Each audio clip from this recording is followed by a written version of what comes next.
Video பார்க்குற சகோதர சகோதரிகளே எல்லாருக்கும் காலை வணக்கங்க. இன்னைக்கு நம்ம பார்க்க போகிற ரெசிபி என்னன்னா பருத்திப்பால், மதுரை ஸ்பெஷல் பருத்திப்பால் பார்க்க போகிறோங்க. இது நம்ம உடம்புக்கு நிறைய நன்மைகளை கொடுக்குதுங்க.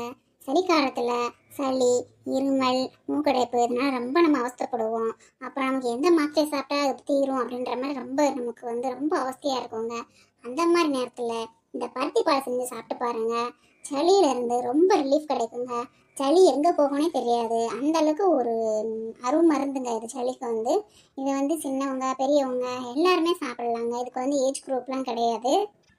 அது மட்டும் இல்லைங்க, இதில் நிறைய கால்சியம் இருக்குது, நிறையா இரும்பு சத்தெல்லாம் இருக்குது.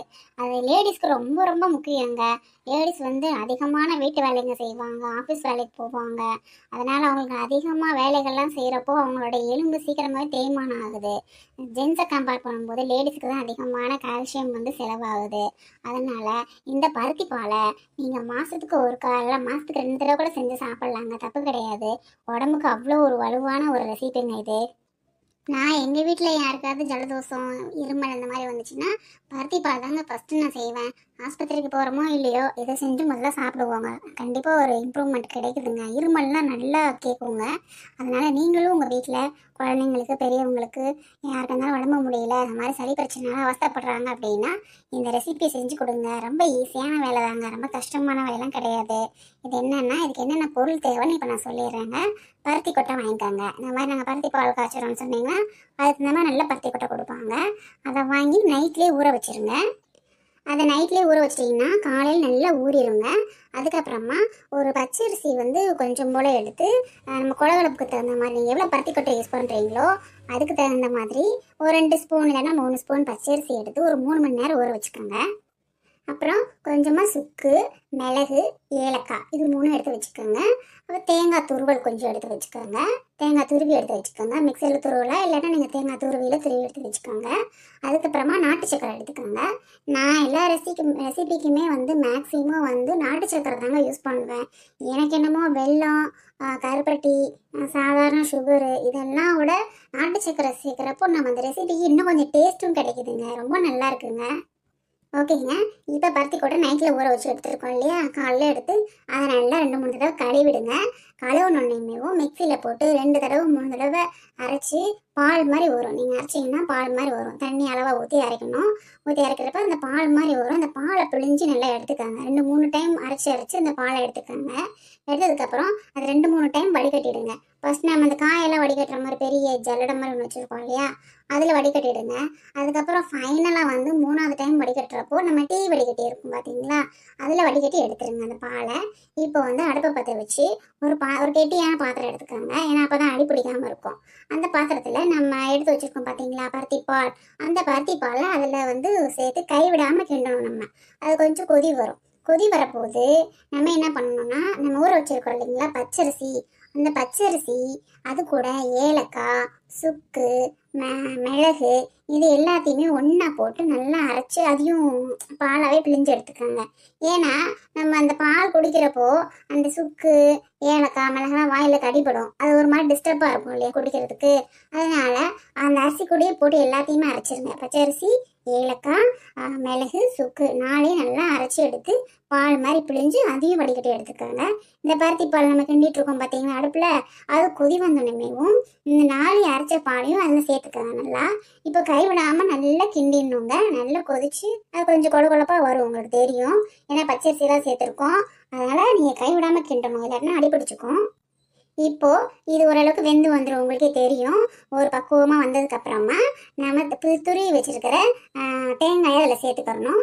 தேங்காயை சேர்த்துட்டு அப்புறம் நாட்டு சக்கரை, உங்களோட சுகர் லெவல் எவ்வளவோ, நீங்கள் எவ்வளோ இனிப்பு சாப்பிடுவீங்களோ அதுக்கு தகுந்த மாதிரி நாட்டு சக்கரை சேர்த்துக்காங்க. இப்போ ஃபைனலாக ஒரு கொதிச்சோன்னையும் இறக்கிட வேண்டியதாங்க. இப்போ சுவையான, சூடான, ரொம்ப ஆரோக்கியமான மதுரை ஸ்பெஷல் பருத்தி பால் ரெடி. இதை செஞ்சு பாருங்கள். கண்டிப்பாக சளி பிரச்சனையில் அவஸ்தைப்படுறவங்களுக்கு ஒரு இம்ப்ரூவ்மெண்ட் கிடைக்கும். செஞ்சு பார்த்துட்டு சொல்லுங்கள் ரெசிபி எப்படி இருக்குன்னு நீங்கள் சொல்லணும். என்னங்க, இந்த ரெசிபி உங்களுக்கு பிடிச்சிருக்கா? நான் சொல்கிற ரெசிபி உங்களுக்கு யூஸ்ஃபுல்லாக இருக்கணும் அப்படின்றதுனால தான் கொஞ்சம் மெடிசன் சம்மந்தமாக இருக்கிற மாதிரி நான் ரெசிபி உங்களுக்கு சொல்கிறேன். ஹெல்த்துக்கு வந்து ஆரோக்கியமாக இருக்கிற மாதிரி ரெசிபி சொல்கிறேன். இது இல்லாமல் உங்களுக்கு வேறு ஏதாவது ரெசிபி தேவைப்படுது, மேடம் அந்த மாதிரி போடுங்கக்கா, இந்த மாதிரி போடுங்கக்கா நீங்கள் சொன்னீங்கனாலும் நான் அது மாதிரி ரெசிபி உங்களுக்கு கண்டிப்பாக சொல்லுவேங்க. அப்புறம் இன்னொரு சகோதரி கேட்டிருந்தாங்க, மாவு அரைக்காம டிஃபன் செய்கிற மாதிரி சொல்லுங்க சிஸ்டர் அப்படின்னு கேட்டிருந்தாங்க. நிறைய வகையான டிஃபன் இருக்குங்க. மாவு இல்லாமே நம்ம எக்கச்சக்கமான டிஃபன் செய்யலாம். ஈஸியாக சிம்பிளாக செய்யறதுக்கு ஏகப்பட்ட ஐட்டம்ஸ் இருக்குது. ஆமாங்க, நாங்களாம் என்ன பண்ணுவோன்னா, மாவு இல்லைன்னா கோதுமை தோசை, கேழ்வரகு அடை, அப்படி இல்லைன்னா கேழ்வரகு சேமியா, சாதாரண சேமியா, ப்ளஸ் கொழுக்கட்டை, இடியாப்பம், இந்த மாதிரி நிறைய வெரைட்டிஸ் இருக்குங்க. டிஃபனில் வந்து நம்ம செஞ்சுக்கிட்டே போகலாம். ரவா இட்லி, அது மாதிரி ராகி இட்லி, இந்த மாதிரி நிறைய செய்வோம். ஆனால் நீங்கள் மாவு அரைக்கக்கூடாது. ஆனால் ஒன்ஸ் நீங்கள் ஆட்டி வச்சிங்கன்னா நீங்கள் வந்து அதை ஒரு 3 மந்த்து கூட வச்சுக்கலாங்க. ஒன்றுமே பிரச்சனை இல்லை. 3 மந்த்லாம் தேவையில்லைங்க. 1 மாதம் இருந்தால் போதாதா? நம்ம 4 நாளைக்கு ஒருக்கா 3 நாளைக்கு ஒருக்கா மாவு ஆட்டுவோம்.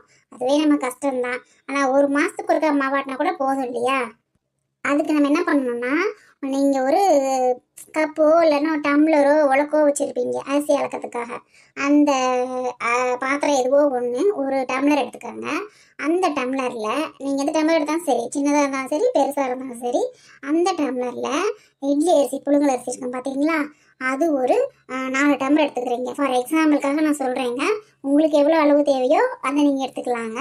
ஒரு 4 டம்ளர் அரிசி, புழுங்கல் அரிசி எடுக்கிறீங்க அப்படின்னா 2 டம்ளர் பச்சரிசி எடுத்துக்கோங்க.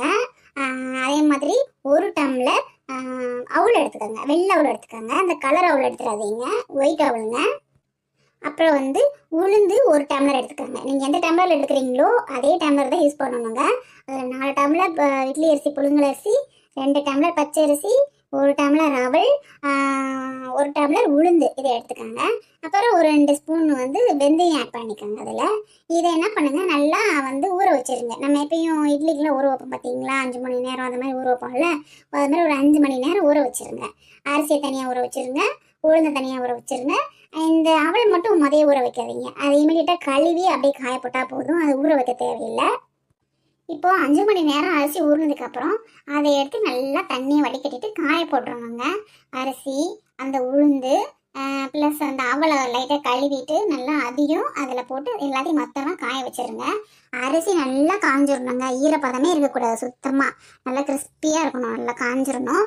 காஞ்சதுக்கு அப்புறமா நீங்கள் ரைஸ் மில் எடுத்துகிட்டு போய் அரைச்சி வச்சுருங்க. அரைச்சி வச்சுட்டிங்கன்னா அரைக்கிறப்ப சொல்லிவிடுங்க.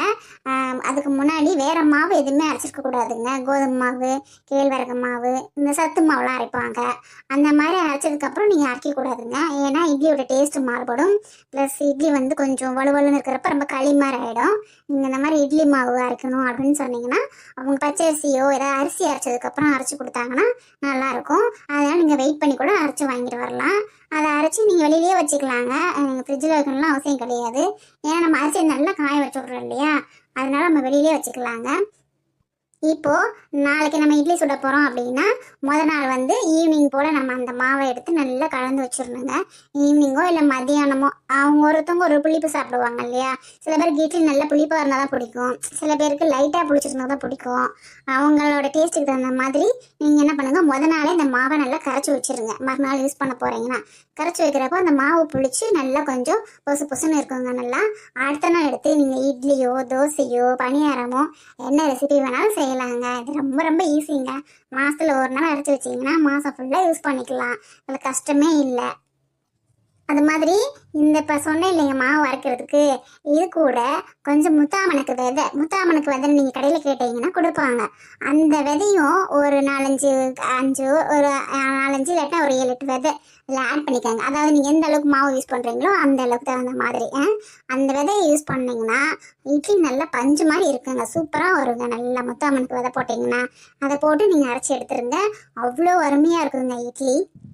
என்னங்க சகோதர சகோதரிகளே, இன்னைக்கு சொன்ன டிப்ஸ் உங்களுக்கு பிடிச்சிருந்துச்சுன்னா கமெண்ட்ஸில் சொல்லுங்கள். லைக் பண்ணுங்கள், ஷேர் பண்ணுங்கள், பெல் பட்டனை அழுத்துங்க. மறக்காமல் சப்ஸ்கிரைப் பண்ணாதவங்களாம் கொஞ்சம் சப்ஸ்கிரைப் பண்ணுங்கள்.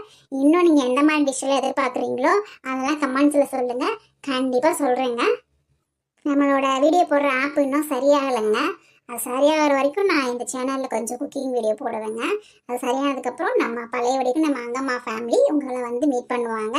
நீங்கள் இன்னும் இப்போ புதிய கதை காய்கறிகளுடன் நீங்கள் பார்க்கலாங்க. அப்புறம் அந்த சமையல் சேனல் தனியாக ஒரு சேனல் ஓப்பன் பண்ண போகிறோம். அந்த சேனல் என்னன்னு சொல்லி உங்களுக்கு அப்புறமா சொல்கிறேன். அதையும் சப்ஸ்கிரைப் பண்ணி மிஸ் பண்ணாமல் டெய்லி ஒரு ரெசிபியை பார்த்து